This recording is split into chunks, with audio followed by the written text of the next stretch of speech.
నిద్రపోలేదు. పొద్దున్న స్కూల్ లేదా?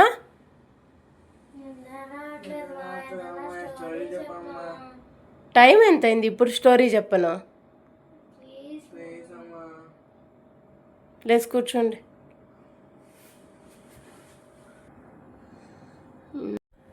ఏం స్టోరీ చెప్పను? ఓకే, రామయ్య రాబందు స్టోరీ చెప్తానే. అమ్మ నాకు డౌట్. ఏంటి? రాబందు అంటే ఏంటి? ఒక పెద్ద గ్రద్ద లాంటిది అన్నమాట. ఓకేనా?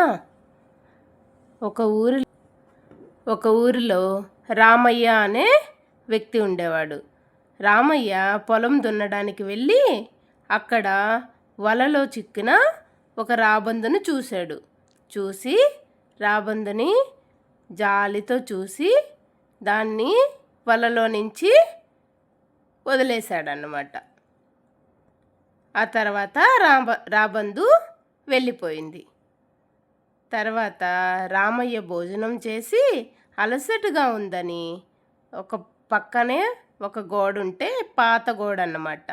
ఆ పాత గోడ కింద పక్కగా నిద్రించాడు. ఎందుకంటే గోడ కింద నీడ ఉంటుంది కాబట్టి అక్కడ నిద్రించాడన్నమాట.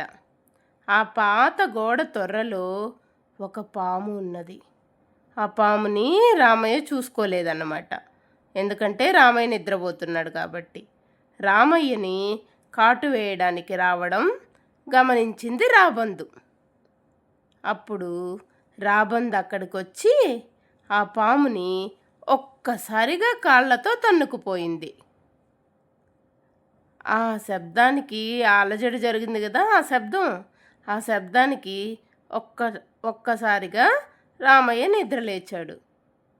అప్పుడు రాబందు పాముని తీసుకెళ్తుందన్నమాట, తన్నుకుపోతుంది. దాన్ని చూసి రామయ్య ఆశ్చర్యపోయాడు. ఎందుకంటే రామయ్య రాబందుకు చేసిన సహాయానికి రాబందు రామయ్య ప్రాణాలను కాపాడిందన్నమాట. అందుకే రామయ్యని పాము కాటేయకుండా రాబందు పాముని తన్నుకుపోయింది. దీంట్లో నీతేంటి? మనం చేసిన నీతి తిరిగి మనకే చెందుతుంది. మనం ఎవరికైనా మంచి చేస్తే అది మనకు మరొక రూపంలో మంచి జరుగుతుంది అన్నమాట. అర్థమైందా? ఓకే, మరి వెళ్ళి పడుకుంటారా? Okay, good night. జై శ్రీరామ్. Good night. జై శ్రీరామ్.